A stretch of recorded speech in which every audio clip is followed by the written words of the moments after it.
বন্ধুরা, দুপুর থেকে মনে হচ্ছে বিরিয়ানি খাবার কথা, কিন্তু কি করব কিছুই উপায় ভেবে পাচ্ছিলাম না। হঠাৎ মনে হলো যে রোজগারের চাল যেটা রান্না করি, তো ওই চাল দিয়েই আজকে আমি বিরিয়ানি বানাবো। তো মাংসও নেই বাড়িতে, কি করা হবে? তো বাড়িতে ডিম ছিল, ডিম আলু দিয়ে আজকে বিরিয়ানি বানাবো। তো এই রোজকার চাল দিয়ে কীভাবে বিরিয়ানি বানায়, বন্ধুরা অবশ্যই ভিডিওটি স্কিপ না করে দেখুন। আশা করি ভালো লাগবে আর বুঝতে পারবেন কিভাবে বানিয়েছি। তো চলুন তাহলে বিরিয়ানিটা শুরু করা যাক। নমস্কার বন্ধুরা, অপর্ণা কিচেন ব্লগের আবার একটি নতুন পর্বে সবাইকে স্বাগত জানাই। বন্ধুরা কেমন আছেন? আশা করি ভালো আছেন। তো আজকে আমি বাড়িতে রোজকারের যে চাল থাকে, তো সেই চাল দিয়ে আমি আজকে বিরিয়ানি বানাবো। তো বিরিয়ানি খেতে খুব ইচ্ছে করছে, তো চাল তো সেভাবে বাড়িতে নেই বিরিয়ানির। তো ভাবলাম বাড়িতে রোজগারের যে চালটাই থাকে সেটাই দিয়ে আজকে বানাই। তো চিকেনও দরকার, সেটাও নেই। তো তার জন্য আমি বাড়িতে ডিম ছিল, ডিম দিয়ে আর আলু দিয়ে যেমন বিরিয়ানি হয় সেভাবেই আমি বানাবো। তো বন্ধুরা পুরো ভিডিওটাই দেখুন কিভাবে আমি বানাই, আর সাথে থাকুন, পাশে থাকুন, দেখতে থাকুন। ডিমগুলো প্রেসার কুকারের মধ্যে সেদ্ধ করে নেব। তো আপনারা ভাববেন না যে ঢাকনা দিয়ে ঢেকে সেদ্ধ করব, না, একেবারেই না। তো কড়াইতে যেভাবে সেদ্ধ করে আমি সেভাবেই খোলা রেখেই সেদ্ধ করব। তো তার জন্য আমি জল দিয়ে দিলাম, আর ডিমগুলো এই ঠান্ডা জলের মধ্যে দিয়ে দেব। আর যাতে ফাটবে না, গরম জলে দিলে ফেটে যাওয়ার চান্স থাকে, সেই জন্য আমি ঠান্ডা জলে দিয়ে দিচ্ছি। তো একসাথে আলু ডিম সেদ্ধ করে নেব। তো তিনজন আছি, 6টা ডিম নিয়েছি, দেখতেই পাচ্ছেন। তো যেহেতু মাংস নেই সেজন্য আমি ডিম নিয়েছি 2টো করে। এর মধ্যে আমি লবণ দিয়ে দেব। তো লবণটা দেব আলুর মধ্যে ঢুকে যাবে, সেজন্য লবণটা দিয়ে দিলাম। আর ডিমগুলো খোসা ছাড়াতে সুবিধা হবে সেজন্যও দিলাম। ডিম আলু আমার সেদ্ধ হয়ে গেছে, এবার আমি নামিয়ে ছাড়িয়ে নেব। আমি আগে থেকে ভিজিয়ে রেখেছি, তো চালটাও এবার আমি ফুটিয়ে নেব। তো বেশি ফোটাবো না, যেহেতু বাড়ির চাল, তো আমি 80% মতো ফুটিয়ে নেব। তো তার জন্য এই প্রেসার কুকারই নিয়েছি।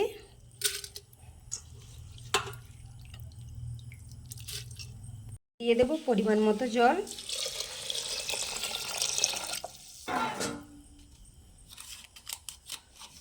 আর দেব লবণ। তো লবণটা দেওয়ার কারণ যে ভাতের মধ্যে ঢুকে যাবে ভালোভাবে, সেই জন্য লবণটা দিয়ে দিলাম। আর দেব গোটা গরম মশলা। গরম মশলার মধ্যে এলাচ, দারুচিনি আর লবঙ্গ দিয়ে দিলাম। সাথে দিলাম অল্প করে সাদা তেল। তো আপনারা ঘি ব্যবহার করতে পারেন। এবার আমি ফুটিয়ে নেব। বন্ধুরা বিরিয়ানিতে দেওয়ার জন্য 3 চামচ দুধ নিয়েছি, আর এর মধ্যে আমি কেওড়া জল, গোলাপ জল আর মিঠা আতর দিয়ে দেব।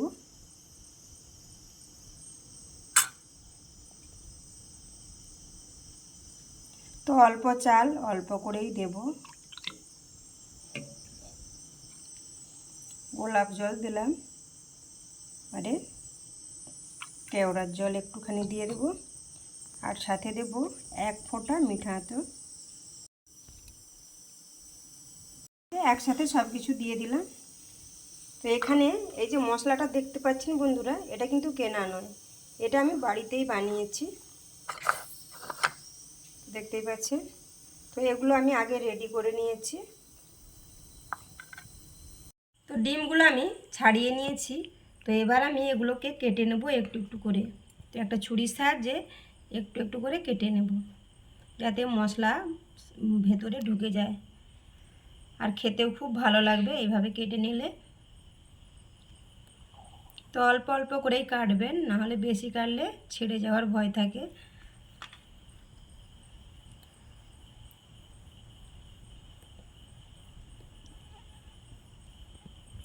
বন্ধুরা এইভাবে আমি কেটে নিয়েছি, দেখতেই পাচ্ছেন। তো এবার আমি এর মধ্যে দিয়ে দেব লবণ।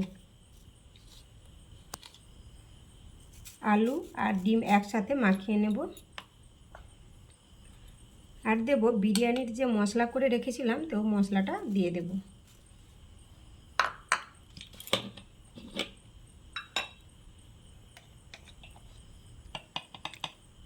আর দেবো অল্প করে কাশ্মীরি লঙ্কার গুঁড়ো। এবার আমি মাখিয়ে নেব ভালো করে। আমি কিন্তু এতে হলুদ দেব না। তো এইভাবে আমি মাখিয়ে নিচ্ছি ভালোভাবে, যাতে মশলাটা ভেতরে ঢুকে যায়।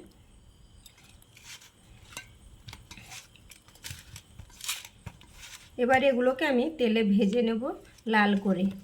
আর একটা জিনিস বন্ধুরা দেখিয়ে দিই আপনাদের, তো আজকের বিরিয়ানিতে কোনো ফুড কালার ব্যবহার করব না, তো সিম্পল থাকবে।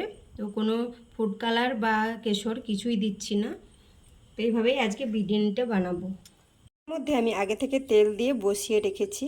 তো এবার আমি ডিমগুলো ভেজে নেব। তেলটা আমার গরম হয়ে আছে। তো অল্প আঁচে অবশ্যই ভাজবেন, আর মশলা মাখানো আছে।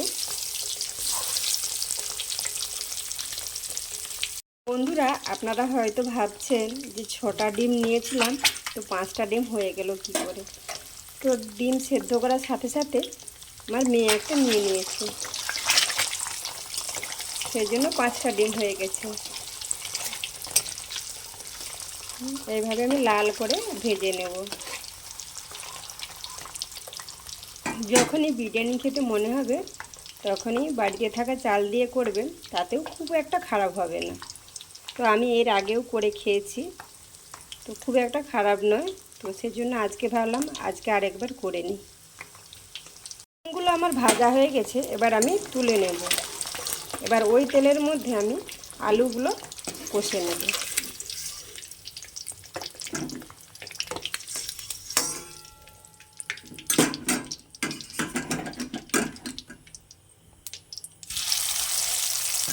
একটু লাল করে আলুগুলো ভেজে নেব। তো আমি কিন্তু এতে হলুদ দিইনি, তো মশলা মাখিয়েই ভাজছি। তো আপনারা চাইলে মশলাটা না মাখাতেও পারেন, তো মাখালে এর একটা স্বাদ আলাদা রকমই হবে, সেজন্য আমি মশলা মাখিয়ে ভাজছি। আলুগুলোও আমার ভাজা হয়ে গেছে, এবার আমি আলুগুলোও তুলে নেব। তুলে নিয়ে ওই তেলের মধ্যে আমি পেঁয়াজ কুচিয়ে রেখেছিলাম, তো পেঁয়াজ ভেজে আমি তুলে নেব কিছুটা। তো পেঁয়াজটা ভেজে নেব, তো লাল করে ভেজে নেব। তো বেশি লাল করব না, তো তেতো লাগবে।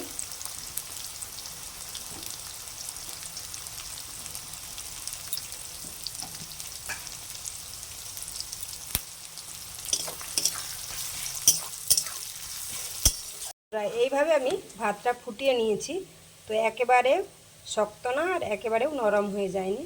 এইভাবে নামিয়ে নিলে তো খুব সুন্দর বিরিয়ানি হবে। পেঁয়াজগুলো এইভাবে বাদামি করে আমি ভেজে নিয়েছি, তো হাফ তুলে নেব। তো পুরোটা তুলে নেব না, হাফ তুলে নেব।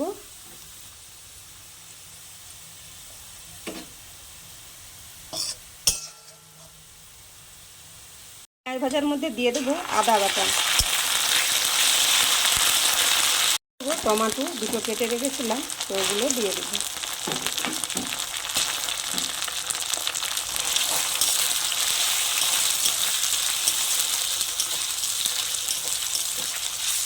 দেবো স্বাদ মতো লবণ,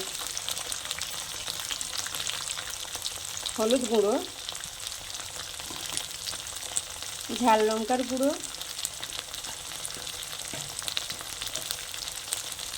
কাশ্মীরি লঙ্কার গুঁড়ো, আর সাথে দেবো 1 চামচ বিরিয়ানি মশলার গুঁড়ো দিয়ে ভালো করে কষিয়ে নেব। মশলাটা কষানো হয়ে গেছে, ওর মধ্যে কষে রাখা ডিম আর আলু দিয়ে দেবো, দিয়ে আবারও কষিয়ে নেব।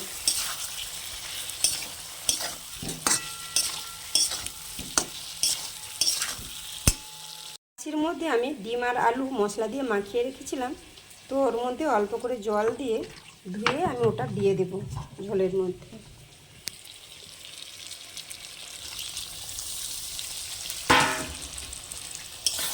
দিয়ে ভালো করে একটু কষে নেব। বন্ধুরা ডিম কষা আমার হয়ে গেছে, এবার আমি নামিয়ে নেব। এর মধ্যে থেকে আমি কিছুটা ঝোল আলাদা করে তুলে নেব।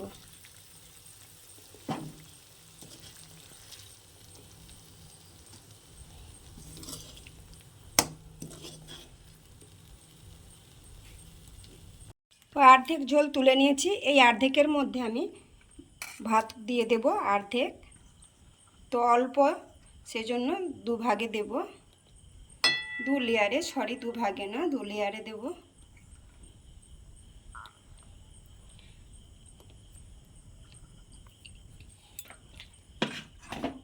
তো এবার এর মধ্যে বাকি যে ঝোলটা তুলে রেখেছিলাম ওটা দিয়ে দেব।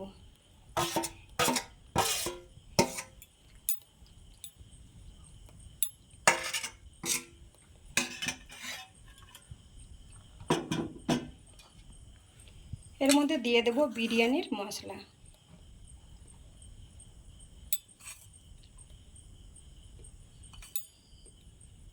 এবার দিয়ে দেব যে পেঁয়াজ ভেজে রেখেছিলাম ওগুলো উপর থেকে ছড়িয়ে দেব।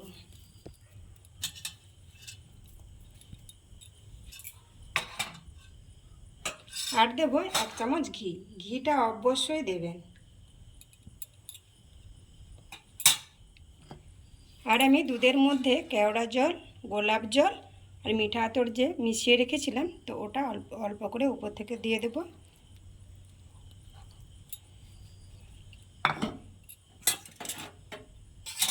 এর উপর বাকি যে ভাতটা ছিল ওটা আমি দিয়ে দেব।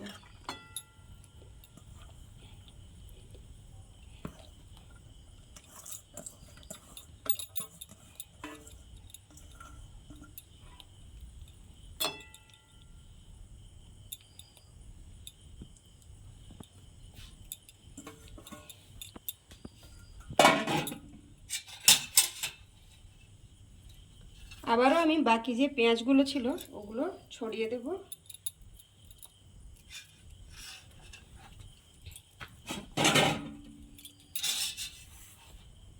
বিরিয়ানির মশলা,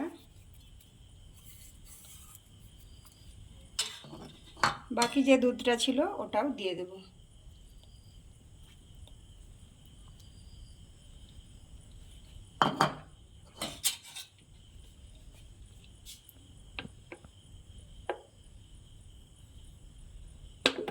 আবারও উপর থেকে দিয়ে দেব একটুখানি ঘি। তো ঘিটা বেশি দিলে ভালো লাগবে না, অতিরিক্ত, আমি অল্প করেই দিলাম। এবার আমি একটা থালা এর মধ্যে ঢাকা দিয়ে দেব। দেখুন থালাটা কিন্তু আমার একেবারে মাপের, দেখতেই পাচ্ছেন। তো আমি এবার একটা তাবার উপরে বসিয়ে দেব, কারণ সরাসরি গ্যাসের ওভেনের মধ্যে থাকলে পুড়ে যাবে, নিচে লেগে যাবে, সেজন্য আমি একটা তাবার মধ্যে বসিয়ে দেব। বন্ধুরা একটা তাবার উপর বসিয়ে দিয়েছি। এবার আমি থালার উপর একটা শিল নোড়া আমি দিয়ে দেব, কারণ একটু চাপে থাকবে, সেজন্য আমি দিয়ে দিলাম। তো এর আর কিছু দিতে হবে না এর মধ্যে। তো অন্য জিনিসে হলে আটা দিয়ে চারধার মুড়ে দিলে তো ওর যে ভাপটা বেরোতো সেটা আর বেরাবে না।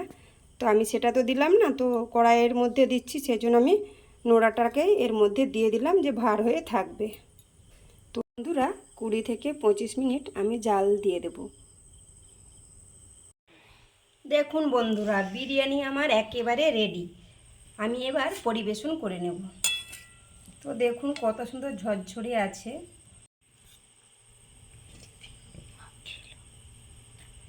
কে বলেছে রোজকার চালে বিরিয়ানি হবে না? তো দেখুন বন্ধুরা কত সুন্দর হয়েছে, একেবারে কিন্তু ঘাঁটাও হয়নি।